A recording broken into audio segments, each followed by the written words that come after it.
Ania ang nagunang tudling sa Ronda Brigada.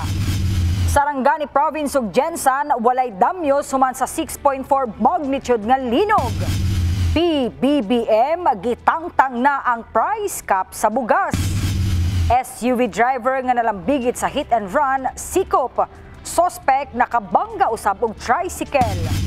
Mag-live-in partner nga nakuha og 1.1 million pesos nga kantidad sa illegal nga droga napasakaan na og kaso.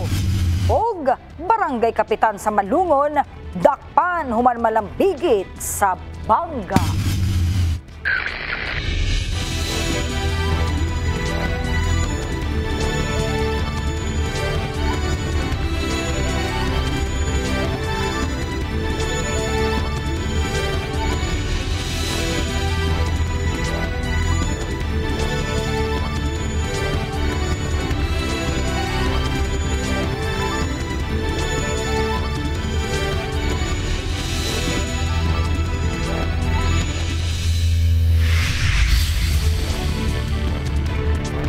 Sargen, mayong gabi, adlang Huwebes, Oktubre 5, tuig 2023. Live gikan dinhi sa Brigada News Center. Ako ang inyong kabrigada nga maghatag sa inyo og mga balita dili lamang sa Sok Sargen, ingon man sa managlahing rehiyon. Ug kini ang Ronda Brigada.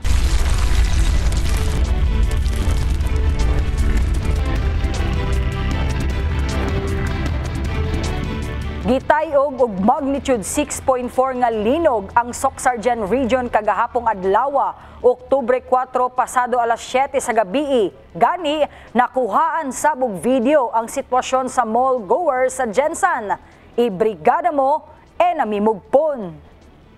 Gitayog sa 6.4 magnitude nga linog ang General Santos City, Sarangani Province, South Cotabato, Davao Occidental ug uban pa nga mga kasikbit nga lugar. Sa impormasyon sa Feebox, ang Jensan nakasinati og 4 hangtod 5 ka aftershocks. Ang sentro sumala pa sa linog mao ang Sarangani Island, partikular na Balot Island. Around 7:21 p.m. with the location of 66 kilometers southeast of Sarangani Island. Sarangani Island is the Balot Island. Then the depth of focus is 139 kilometers. Ingana siya kalalom and the origin is tectonic with a magnitude of 6.4. So, ang mga intensities na reported, so ang pinakakusog is Daglan, Yamba, and Maitom, intensity 5 sila. Then Malapatan, Alabel, then Jensan, Maasim, intensity 4 ta. Then Malungon di is intensity 5.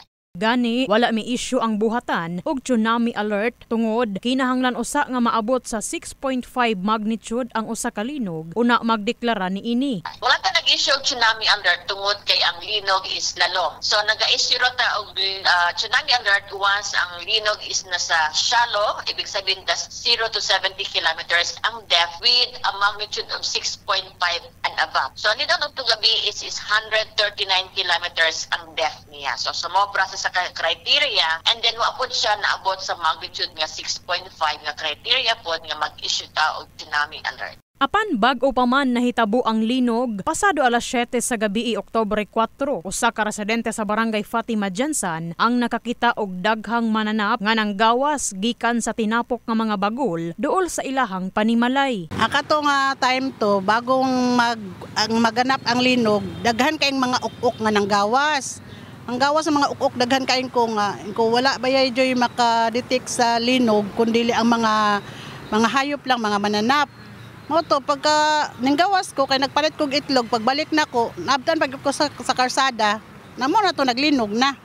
Hunong lang ko. Wala naghunong lang ko nga sa isip nako tinuod jud dito akong nakuan nga ang mga ukok jud bastang daghana. Paguman nangawala ramang pud sila. Nakuhaan sab og video ang sitwasyon sa mga mall goers sa Jensan, lakip na ang mga nangahulog nga baligya. Human sa linog, nagpadayon man sab ang schedule sa klase sa usa ka dakong eskwelahan sa syudad. Wala man po report sa among mga class advisors nga naay mga damages ang mga building. So, same as usual, ang routine mo for our classes is pagpadayon. And this karon lang first in the morning from 6 to 7 we are celebrating our teachers day. Immediately nag-deploy tawag team para sa damage assessment. So far, wala na may recorded na mga structural damages for both private and government facility, no? Including sa DepEd. Ang DepEd ngayon, kasalukuyan pa lang nag-i-inspection ng kanilang mga facilities pero wala pa rin kami reported. Wala rin tayong mga injured o casualty sa result ng linog na dahil may pila ka mga medical cases kada na mga nalipong, no? Nadala naman sa mga hospital o sa kanilang mga panimalay. Nagpahimang nousab ang labaw sa maong buhatan sa publiko nga dili magpanik og mulikay sa mga danger zone areas. In the heart of changing lives, kini si Brigada Enami Mugpon sa Brigada News Jensen, Brigada News. Walay natalang damyos ang Sarangani Province ug General Santos City kini human sa nahitabong linog kagahapong adlaw. Gani gipahinumduman ang katawhan nga magpabiling kalmado ug tumanon ang dock cover and hold aron luwas sa trahedya. Ibrigada mo Liza Labajo. Usa sa mga natingala sa kakusog nga linog si Nerson, usa ka tindero, gani na nga hulog pa ang mga baligyang dilata niini. Sirado na matud pa ilahang tindahan pagkahitabo sa linog ug nakauli na sila sa ilahang panimalay. Among mga baligya diri nga hulog among mga tinapa dilata ba. Nga hulog, nga lumping. Gabi pa lang pagkahuman sa linog, inisyal nga nag-inspeksyon ang personay sa Provincial Disaster Risk Reduction Management Office kun PDRRMO sa mga building niini. Sa Malungon, parang nagkaroon ng malapatan, nagkaroon natin ng power interruption. And dito sa Alabel, nagkaroon din may isang sitio na nawalan din ng kuryente kasi may reported din na may bumaksak na poste ng Socoteco. Pero then, afterwards, na-restore man din kagad yung electric power natin. No? Wala usab na talang damyos apan aduna matud pay pipilang bahin sa Sarangani Province ang adunay electric interruption. Samtang sa General Santos City, nabati usab sa mga katawhan ang 6.4 magnitude nga linog asa pipila kanila nakuyawan tungod nagtuo kini nga mahugno na ang usa ka karaang building sa Dakbayan. Kini mga nakita to sa gawas ng mga crack sa ni. Finishing ra na siya. Asa finishing ra? Finishing ra na. Di man na makita pero ang dili max jud klaro gyud kayo nagtingog jud. So sa mga sayo-sayo na yun? Mao gid.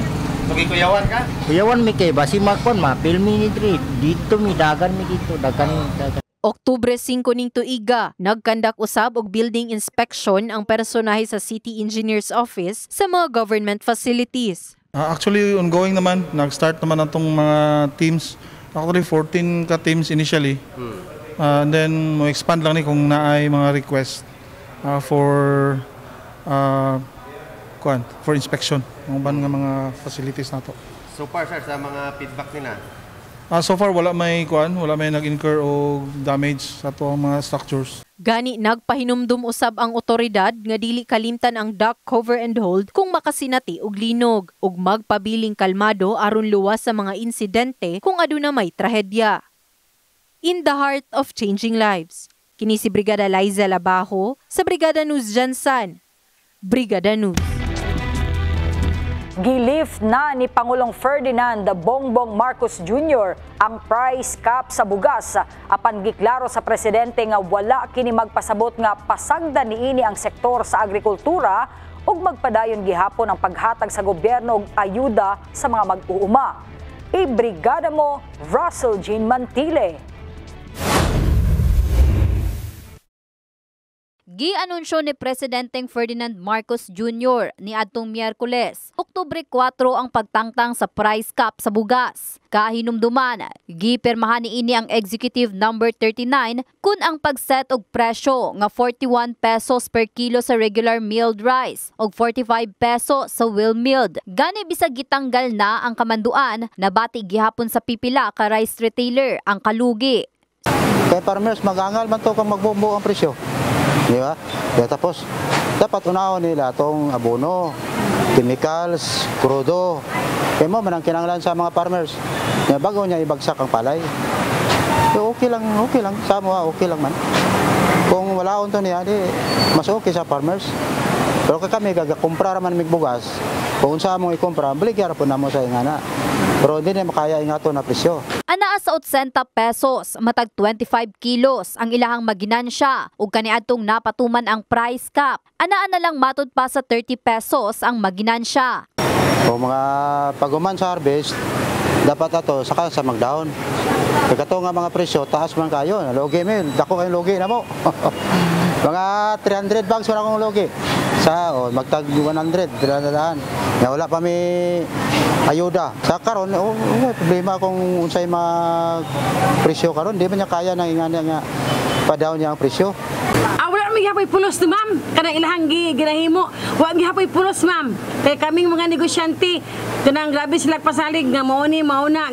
Dili po mi makasulti ma'am nga maka-recover ma'am. Dili po mi makasulti ana kay dili pa naman bala ng panahon ma'am kay basig malisod na po lang utok ma'am.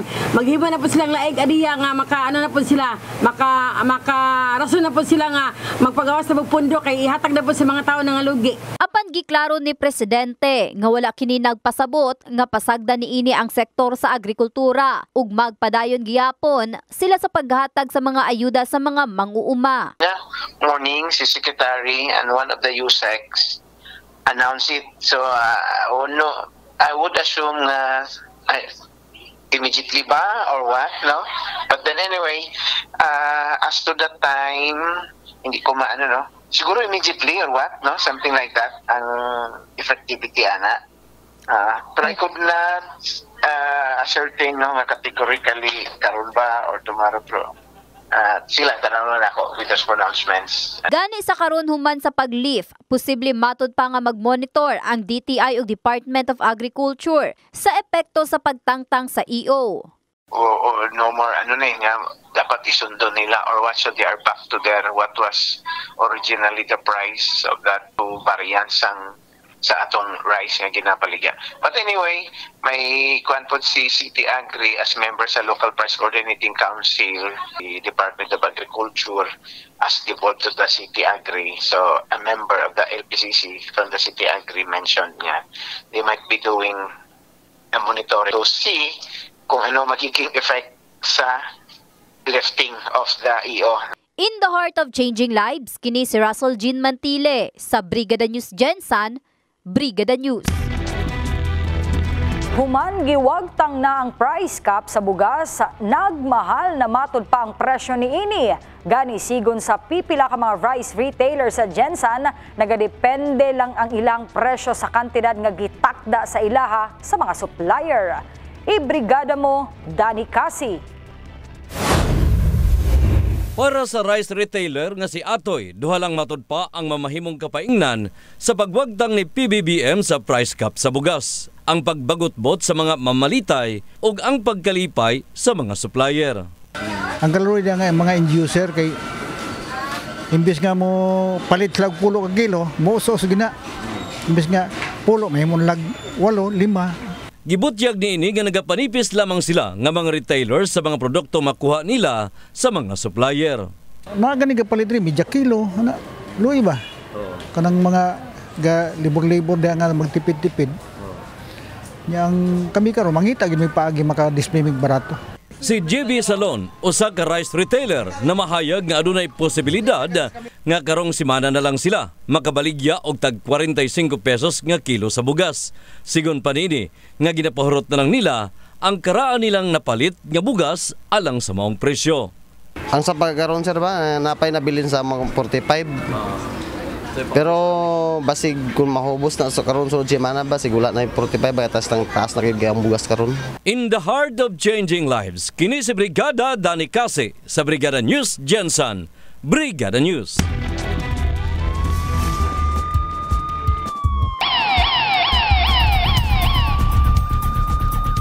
Human ang nahitabong ginukdanay tali sa kapulisan og SUV driver nga naka-hit and run sa Malalag, Davao del Sur. Hugtano nang nahulog sa kamot sa kapulisan ang sospek. Apan una pa man kini masikop, nakabangga pa kini og tricycle nga nakaparada sa General Santos City. Ibrigada mo, MJ Fernandez.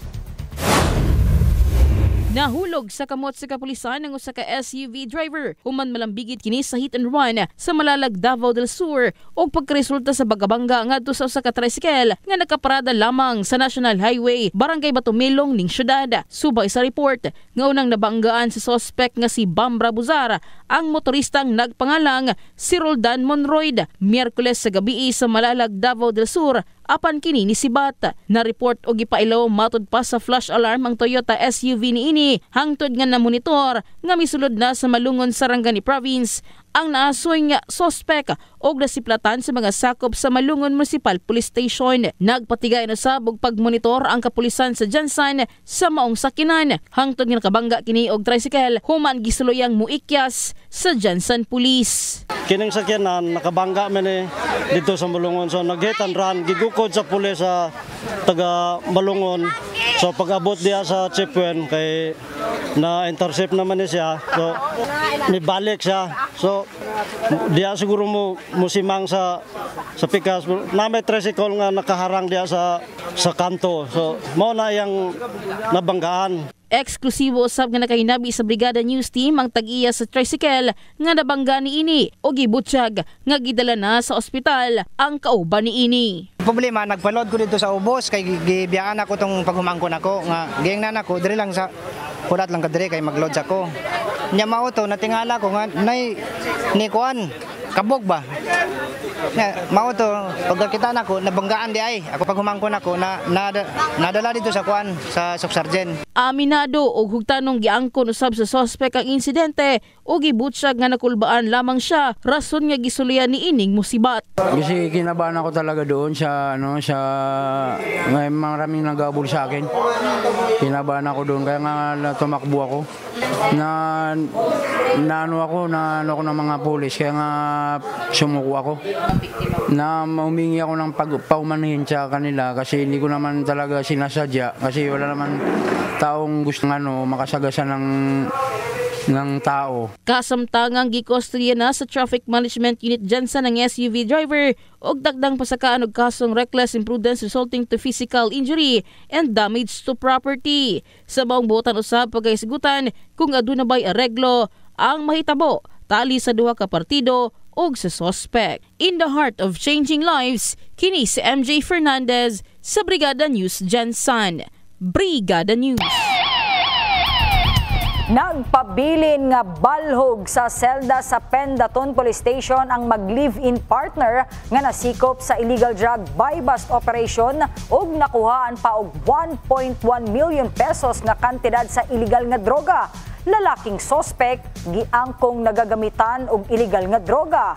Ibrigada mo enami mugpon. Gipasakaan na sa kapulisan og kasong Comprehensive Dangerous Drugs Act of 2002 ang mag-live-in partner nga silang Rocky Frondoza, 36 anyos, ug Erica Umpad, 20 anyos, human nasikop sa buy-bust operation kaniadtong Oktubre 4 sa Purok San Roque, Siluay, Barangay Dadyangas West, Jansan. Gani mismo ang lalaki nga sospek may angkon nga gawa sa pagpamaligya sa gidiling droga nagagamitan sab kini. Isoy ko sa balay. Mau to kuan ko pa ko. Pero kanina siya mama kung mapa kung iya wala ilabot mo. Ngaran lang kay ko nga giapil nila. Ipagipantila naman na. Oh, bago lang tumi na ko kuan ko maligya. Isip sa pamaligya ang sa. Isip sa pamaligya ang Tagsa lang. Magamit ko to tagsa lang. Nadamay lang ko dito aman kay katong pag-abot na ko sila, nagsuri mo ko sila. Nya, pagka kaon na mo sa gawas ato, pag-uli na mo sila ang balay. Wala ko na-expect na giano day siya ato niya, damay po ko. Wala ka na? Wala man. Wala, sarap naman. 1 month pa lang naman. Matud ni Rocky, nagsugod siya sa pagbaligya og ilegal nga droga kaniadtong Mayo ning kasamtangan nga tuig human na engganyo sa kaubanan sa trabaho. Andam sab matud pa kini nga moatubang sa kaso nga gipasang-at sa kapulisan. Kahibaluan, atol sa operasyon, naimbargo sa kapulisan gikan sa mga sospek ang mikabat sa 35 ka sachet sa gituuhang shabu nga adunay gibug-aton nga gibana-banaang anaa sa 175 gramos ug mikabat kini sa kantidad nga 1,190,000 pesos. Sumala ni City Director Police Colonel Nicomedes Olivar Jr., dugay na nila nga gimanmanan ang lihok sa mga sospek human migula ang ilahang mga pangalan sa listahan nga nalambigit sa gidili nga droga. Kabalo naman ang family, ang mga tao sa iyang involvement sa dugay na panahon sa iyang pag-propelate o illegal drugs. Sa karon, nagpabilin nga balhog sa Pendaton Police Station ang mga sospek. In the heart of changing lives, kini sa Brigada Enami Mugpon sa Brigada News Jansan, Brigada News. Sikop ang usa ka barangay kapitan human gidakop pinaagi sa pagsilbi sa warrant of arrest sa kasong reckless imprudence resulting to homicide. Giilang dinakpan nga si Emilio Maligon Montong, 57 anyos, Minyo, residente sa Sitio Balite, Barangay Alquican, Malungon, Sarangani Province. Sa pamahayag ni Police Lieutenant Colonel Hovinson Bayona, ang hepe sa Malungon, Sarangani Province, si Montong, usa ka incumbent barangay captain, mupapili usab kini alang sa taliabot nga barangay ug sangguniang kabataan election sa Oktubre 30. Gisulayan usab sa news team ug kuha ang pamahayag sa kapitan pinaagi sa tawag sa telepono apan nagdumili na kini nga muhatag pa og pamahayag. Po, nung nakarang araw, nahuli po natin yung isang top 3 most wanted natin sa municipal level, kung saan isa itong barangay captain sa isang barangay sa ating munisipyo. Yun nga ang sabi ng ating buting mayor, kapag may kasalanan, hindi natin i-tolerate. Kaya yun nga, i-implement natin yung warrant of arrest niya sa kasong reckless imprudence resulting to homicide. So ngayon, gina-process na at nasa station siya ngayon. Atangi samong pagbalik. Dole 12 gihangyo ang publiko sa pakigtinabangay batok child labor. Pipila ka residente sa Purok 11A, Barangay Fatima Jensan, nagalaom nga maprioridad ang on-site relocation project. 51 master teachers sa Sarangani Province mipailawom sa teacher induction program. Kanang tanan sa pagbalik sa Ronda Brigada.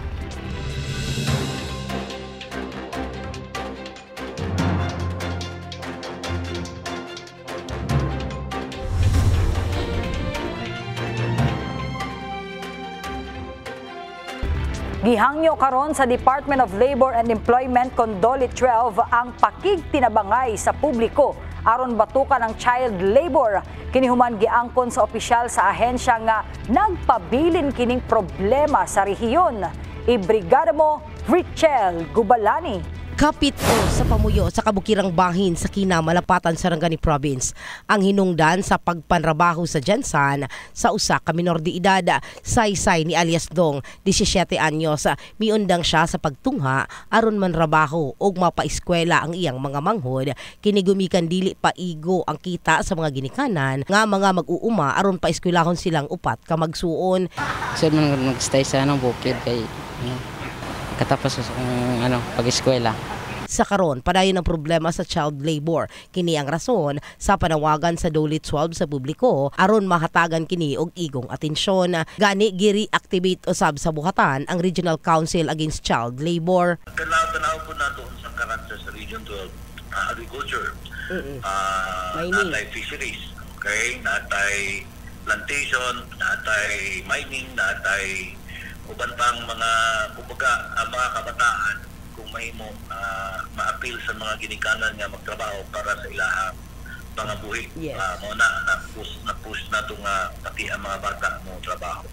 Sa datos sa Doli 12, ang Soccergen Region, ikapito nga rehiyon sa nasud nga nakatala og labing taas nga kaso sa child laborers nga nasa 160,282 ka kaso, samtang mukabat usab sa 11,045 ang na-profile na. Nagtuo si Gonzales nga ngayang matubag ang issue sa kapobrehon, kakulangon sa edukasyon, culture norms ug huya nga pagpatuman sa labor laws. In the heart of changing lives. Kini sa Brigada Richard Gubalani sa Brigada News Jensen. Brigada News. Giangko ni Ben Claudio, ang president sa General Santos City Chamber of Commerce and Industry Incorporated, nga plano paunta nila nga pugnan ang implementasyon sa bag-ong suhulan sa matag adlaw sa Region 12. Apan gipamahayag niini nga gustohon man nila nga moduso og oposisyon apan ilang nahuna-hunaan nga nahuman na ang maong bagong balaod sa pagpasaka og suhulan sa mga empleyado. Gipaklaro niini nga bisan og adunay himong oposisyon o motion for reconsideration, dili gihapon sila mapaminawan. May kalabutan sa mong hiskutanan, gikumpirma niini nga tan-awon na lang nila sunod tuig og adunay lain pa usab nga pagpasaka sa suhulan. Kahinumdumang gitunga sa duha ka hugna ang bagong wage order, 22 pesos nga epektibo karong Oktubre 16 ug 13 pesos nga epektibo sa Enero 1 tuig 2024. Kasi ang effectivity ng isa is next year. That is 2024. So bago magkaroon ng wage increase naman, that will be next year na, that 2025 na. So kaya itong babantayan namin. Kasi minsan, sasabihin naman ng Doli, pati ng teka, 2023 tayo nagkaroon ng adjustment eh. So, doon na kami mag-o-oppose.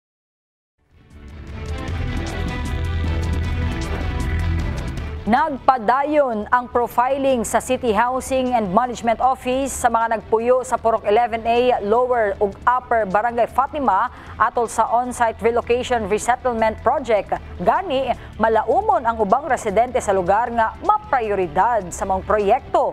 Ibrigada mo, Ver Diazon. Tuig 1998 pa, sukad nakapuyo sa lugar ang usa ka senior citizen nga si Adelina. Sumalanini nga kani opisyal sa purok ni Uyon nga mopuyo sila sa yuta sa gobyerno sa kondisyon nga payag lang ang ipatukod. Dili ka supak nga i-arrange mo diri? Wala sir oy. Mga pila ka tuig na ka nagpuyo diri? Ani lang 98. 1998. Hantod karon. Hantod karon 23. Dugay-dugay na. Sumuna imong balay kining payag-payag sugpon-sugpon. Oo. Balikin sa may nagpapuyo sa inyo dire. Sa una gyud. Sa una. Katong chairwoman nga taga Black One akong gihangyo ingon niya, pwede man. Total gamiton man ginagobyerno. Ayaw ulog gwapuha imong balay bahalag unsa ka barong-barong walay labot ang tao kay oras gamito gobyerno dili sakit sa atong buot. Duha usab ka magsilingan ang wala nakapadayon sa pagpadako sa ilang panimalay. Human maigo sa himuong dalan ang ilang Pinoy-anan ug usa dinhi si Lula Dolores, 60 anyos. Nga ko gani untang gusto na unahon gud mi kay kuan ba kay gusto na ko ipayo ang CR kay guba apong kuan gusto na ko nga maghimo pug kwarto ba kay na naman ako ay po na kong anak nya buntis pod gusto pug ko maglain nya dili man ako mapaayo kay ingon nila demolition ay ambot og kanus-a wala pa sure di lang sorbi na imo ha sorbi na dira sulod naigo sa mohon naigo tanawa sir na dito sir asa to naigo sa ang akong safety dalan daw to ingon nila. Ang asa nga porsyon sa imong balay? Baana. Naigo gyud sa tunga? Naigo gyud sa tunga. Hawan gyud diri ang muhon kana hiwa gyud akong balay may gani kay wa pa naayo. September 26, tuig 2023. Subling nagpatawag og panagtigom ang City Housing Office sa pagpanguna ni Engineer Nuneza aron hisgutan ang kalambuan sa 9.5 hectares nga luna nga giparagiyahan sa gobyerno gumikan aduna pay concern ang ubang residente. With regards sa Tokyonon dito sa atong ongoing matawag na to relocation resettlement area gyapon siya pero on-site to siya. On-site relocation resettlement project at Purok 11A Upper. So sa pagkakaroon ongoing ang ato ang ginahimong profiling o survey. So if we recall, karang area hamagod is city government properties. Then supposedly originally ang proposal there is to make it as housing project. Metro Jansan housing project. But katong pag-assume na nako on February this year only, pag-inspect nako sa area na yung mga tao dito. So at least natitipay na mo mga 400 to siya. So this is not a case of an area nga natin programa nga limpyo siya. So naisip na to i-on-site na lang siya kung kinsa tong mga naa dito nga atong i-profile nga qualified, mao na sila po itong mahimong beneficiaries. Dogang ni Nuneza nga nakahimo na sila og preliminary subdivision plan aron makita kung pila ang mga bakante nga mga luna aron nga mapahiluna usab ang maigo sa government project daplin sa Silway River. Samtang gipaklaro nini nga ang kwalipikado nga matagan og lote katong residente nga wala gayod gipanag-iyahan nga luna sa Jansan. Apan aduna gihapon bayronon nga tig 150 pesos sa matag metro kwadrado subay sa balaod sa relokasyon. Number one diha, sa akong nabalaan na may ordinance kapag abot diha, no? Number one qualification, dapat wala kay luna nga kaugalingon nimo. Of course, ay isip ka, informal settlers families. Pero kung nana sa luna nga kay usa sa isubmit diha katumang certification of no land holdings from city assessor. Qualify siya, magbayad pa ba siya? Naagi po bayad na siya pero minimum man na siya. As per sa atong ordinance, 150 pesos per square na siya, which is very minimal. Asa makita karon niya. Naguna prime land guna siya. So, in the heart of changing lives, kini si Brigada Verjason para sa Brigada News Jansan. Brigada News. Aron mas makakaton ang mga estudyante, may pailawom sa training ang pipila ka master teacher sa Sarangani Province. Kiniisip preparasyon aron tudluan usab ang sobra 300 nga newly hired teacher sa probinsya. Ibrigada mo, Laizela Baho. Usa lang sa kapin 50 nga master teacher si Ronel Colastre nga nag-undergo og training sa teacher induction program. Tumong matud pa niini nga mas makakaton ang mga estudyante, hilabi na nga gabag-o ug gaimproba ang curriculum ug learning system sa nasod. Behavior when it comes to paano i-handle sila sa loob ng klase, may mga pagbabago na din. So kailangan sila ma-update, kailangan natin suluan sila at i-integrate natin yung technology inside the classroom para ma-develop natin yung 21st century skills na kailangan ng ating mga learners ngayon. Pinaagi matud pa sa gipahigayong training, mas husayon pa ang kapasidad niini sa technological skills ug uban pang responsibilidad. Because DepEd nowadays is envisioned to increase the literacy and numeracy. And one of it is to train our teachers in terms of the pedagogy, the teaching of the content, and of course, assessing the learners of their learners. Sigun pa ni Marites Lara, Senior Education Program Specialist sa Department of Education Sarangani Province, nga ilawom sa Teacher Induction Program, unang gitrain ang 51 master teacher. Sunudayo ni ini ang mga master teachers na ang mukanaog og mo-train sa newly hired teachers sa ilahang distrito. Kay although somehow we could not say nga they come from a well-known university, they graduated as cum laude, but based on reality, lahi ang learnings nila during their student time, schooling time or college days, pag-abot na yun sa actual. Kaya dito ginato makita unsa ang competence ni teacher. Gani ang DepEd Order No. 43 Series of 2017 ang nagsilbing giya sa implementasyon sa Teacher Induction Program. Every training of our teachers, ang total end beneficiaries are our learners. And this way, ma-enhance ang competence sa atong teachers sa field, especially ang newly hired. Ang gikaingong programa lakip sa PRC-CPD accredited program. In the heart of changing lives. Kini si Brigada Laizela Baho sa Brigada News Jansan. Brigada News.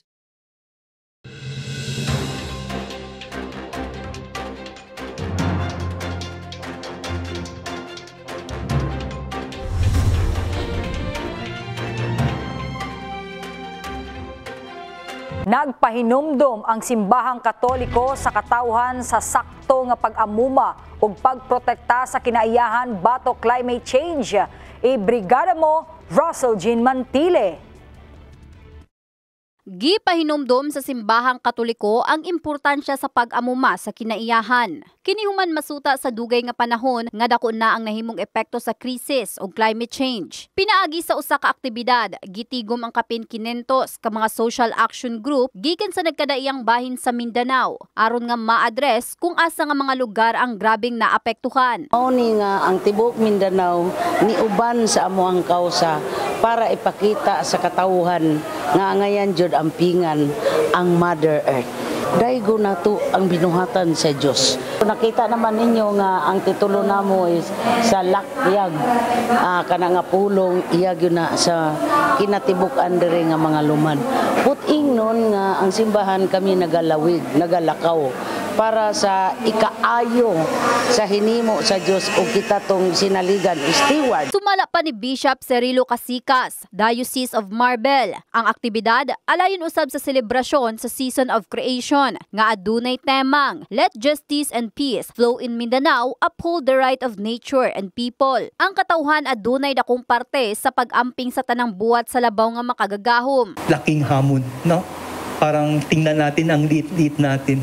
Pero alam din natin na tayo nakalating maliit, tayo rin ang may gawa ng mga hamon na ito, no?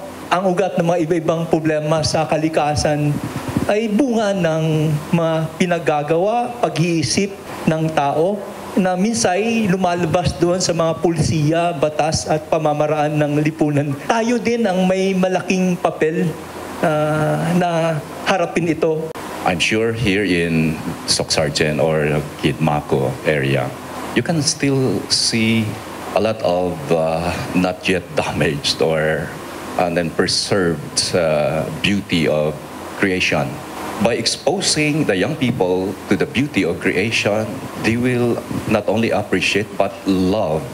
And if there is that love for creation, they will not allow that creation to perish. Makialam tayo sa ating, hindi lang sa ating sa loob ng ating bahay, kundi sa mga sa komunidad, sa ating gobyerno, sa lokal. Kailangang maging mapagbantay tayo at maging analytical o lalo yung mga LGUs ay nagpo-promote ng common good. Ibig sabihin ng common good ng tao at ng kalikasan. Naglaom ang maong personahe nga mahatagan kini og pagtagad ug mahibaluan sa tanan ang pagprotekta sa kinaiyahan lakip na ang kadagatan, pagmintinar sa biodiversity ug pagsiguro sa walay polusyon nga palibot. In the heart of changing lives, kini si Russell Jean Mantile sa Brigada News Gensan, Brigada News. Gidugok sa mga senior citizen ang medical mission nga gipasiugdahan sa National Commission of Senior Citizens atol sa kasaulugan sa 2023 Elderly Filipino Week. Gani, gipaningkamutan gyud sa buhatan nga makahatag og pahalipay sa maong sektor. Ibrigada mo, Danny Kasi. Gipaningkamutan sa National Commission of Senior Citizens nga makahatag og pahalipay ngadto sa mga idaran dungan sa Elderly Week celebration. Usa sa nahimong highlight sa kasaulugan ang pagpahigayon og libreng konsultasyon og pagpanghatag og tambal pinagi sa mga doktor og mga volunteer nga migahin sa ilang oras alang sa mga idaran nga mao hinungdan nga nagapasalamat ang commissioner sa maong kahugpungan. Kabisan sa gamay nga pamaagi, pinaagi ng medical mission, we can reach out, makatabang kita, hatag og libreng konsulta, tambal, o guman pa sa ato mga senior citizens. Part of our own way of, a little way of honoring the senior citizens. Gikumpirma sa naisgutan nga mulungtad og duha ka adlaw ang ilang free medical mission sa usa ka mall nga gisugdan adlawng Huwebes hangtod Biyernes, Oktubre 6. Gawa sa pagpasalamat, naghinaot po ko nga continue to support activities sa maniini o sa activities sa ilang mga nagkadaiyang association o pagsuporta sa Office of the Senior Citizens Affairs nga mao'y nagtanaw, naglantaw sa ilang welfare. Apil sa maong kalihukan ang Rotary Club of the Jangas sa pagpanguna usab sa ilang presidente nga si Rosalie Garcia. Usa sa naka-avail sa libreng konsulta og tambal si Nanay Estrella Tunso, maong hilabihan ang iyang kalipay tungod nga wala na usik ang iyang adlaw sa pagpasakop sa maong kalihukan. Magpasalamat lang po nga naka-avail ko aning mga libreng konsulta. Nakalibre og tambal, makalibre og tambal pa di ay. Si Tatay Dominador Maldigan, residente sa Barangay Apupong, ang wala usab nagpaulahi sa pag-avail sa maong programa. Nalipay, tiguan naman. Nasayran nga tima karon nga tuig sa maong kasaulugan ang honoring the invaluable legacy of the Filipino senior citizen. In the heart of changing lives, kini si Brigada Danny Kasi sa Brigada News Jansan, Brigada News. Gipakita sa Barangay City Heights basketball team ang ilang katakos sa Batok Brigada Eagles na human ang dula sa score nga 103-110 pabor sa Barangay City Heights. Ibrigada mo, Vera Diazon. Ni patigbabaw ang abilidad sa home team sa ika-14 nga road game sa Brigada Eagles batok sa Barangay City Heights selection. Nagsugod sa pag-ampo. Dayon sa paglamanuhay ang mga magdudula bago nagsugod ang unang quarter. Gisundan kini sa pakigdiskurso ni Coach Ernie Gabunada o ni Kagawad Mac Tablason o ang referee sa dula. Sa unang quarter, gilayong nagpakita sa ilang abilidad ang City Heights seleksyon. Human sa nindot nga mga dipinsa. Adunay fast break points ang City Heights o agi sa pag-atake sa dipinsa sa Eagles. Samtang sa third quarter, naningkamot usab ang Eagles aron makaapa sa score. Apan kanunay may balos ang Heights, dungan sa hugot nga dipinsa. Unom ka puntos na lang ang ginagukod sa Eagles sa ikopat nga quarter. Apan naggamit sa Heights ang pagpasapasa sa bula aron makontrol ang dula.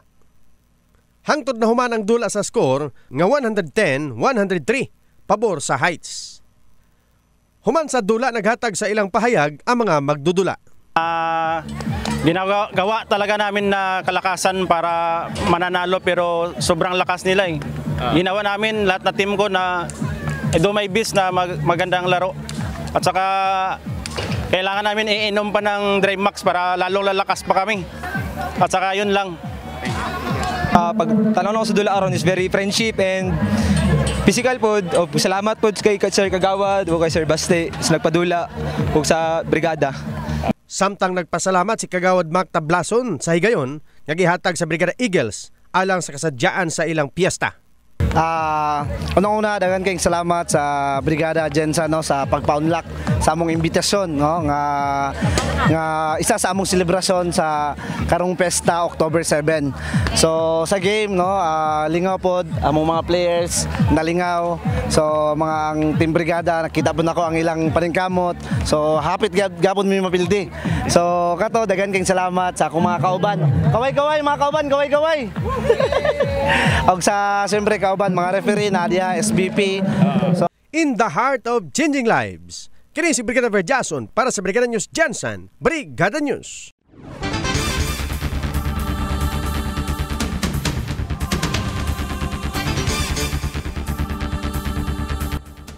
Gikasubo ni President Bongbong Marcos Jr. ang insidente nga nahitabo sa kadagatan nga sakop sa Baho de Masinloc nga nakapatay sa tulok ka mga mananagat. Gipasalig sa presidente sa mga pamilya sa mga biktima nga ilang buhaton ang tanan aron manubag ang mga responsable sa nahitabong trahedya. Nanawagan usab kini sa publiko nga likayan ang pagpakatap sa bisan unsang espekulasyon ug pasagdan ang Philippine Coast Guard kung PCG sa pag-imbestiga. Gipasalig usab sa presidente nga ilang hatagan og tabang ug suporta ang pamilya sa tulo ka mga biktima. Paningkamutan matud pa sa gobyerno nga manubag ang mga responsable ni ining dili maayo nga insidente sa kadagatan. Nagpasalig usab ang gobyerno og suporta og tabang sa mga biktima ug sa ilang mga pamilya. Giklaro sa PhilHealth nga ang impormasyon lamang sa ilang empleyado ang nakakompromiso human sa pag-atake sa Medusa ransomware sa ilang sistema. Bisan pa man niini, ang state insurer miingon nga dili nila ibaliwala ang maong cyber attack tungod kay ang personal nga data sa ilang mga personahe migamit gihapon o magamit gihapon sa krimen. Sa laing bahin, gisusi usab sa National Privacy Commission kung adunay kakuwang sa mga kawani sa PhilHealth. Matod pa nila, kung mapamatud-an nga adunay negligence, mamahimong mag-atubang sila og administrative complaints o administrative fines nga moabot sa 5 milyones ka pesos. Una niini, unang gitaho sa DICT nga ang mga hacker nagsugod sa pag-leak sa data sa empleyado sa dark web.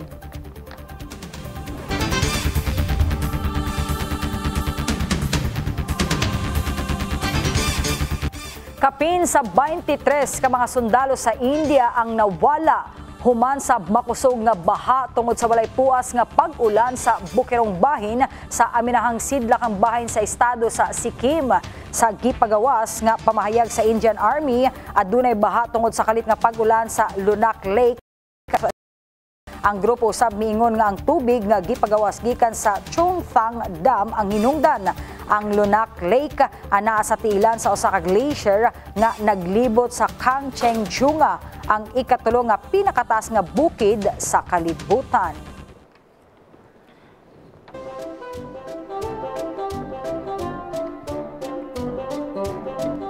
Samtang ang suicide ba naman Saudi Crown Prince nga si Mohammed bin Salman Al Saud migawas sa ka building. Ang mga admirer naghulat kaniya nga magkuha og mga litrato og pahalipayan siya.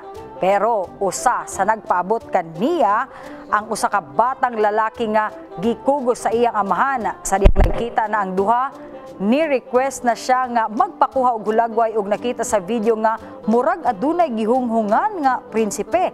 Ang bata miingon gusto daw siya og Mercedes. Wow, demanding ang bata. Nalipay ang Saudi Crown Prince ug gikuha dayon ang iyang address aron matuman ang iyang gusto.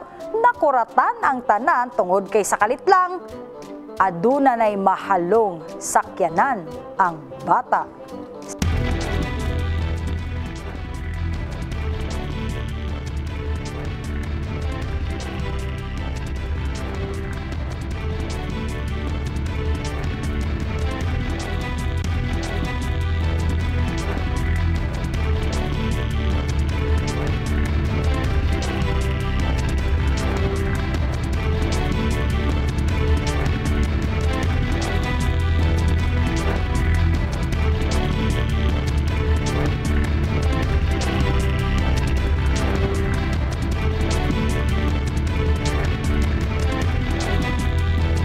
Padayon gihapon sa pagdawat ang Kabrigada Foundation Incorporated alang ngadto sa mga kabrigadahan nga nanginahanglan og hinabang alang sa cash donation. Mamahimo kining ipadala sa Kabrigada Foundation Incorporated Security Bank Account Number 0000378400172. Alang sa in-kind donations, ipadala kini sa Brigada Complex nga nahimutang sa NLSA Road, Barangay San Isidro, General Santos City.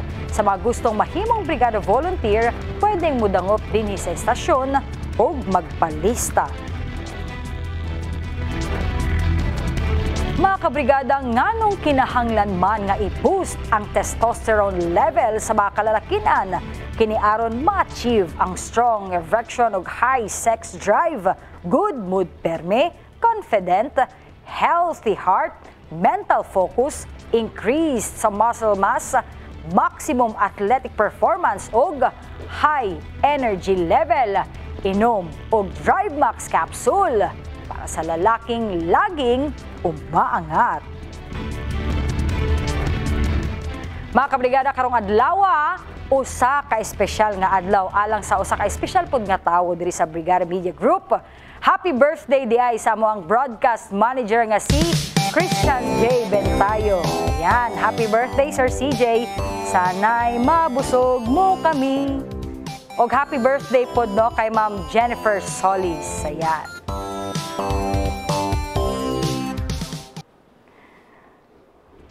Mga kabrigada, 81 days to go na lang. Pasko na. Hapit na gyud. Hapit na pero dili Pasko ang giatangan sa uban. Jingle bell, jingle Jingle bells swing and jingle bells ring. Snowing.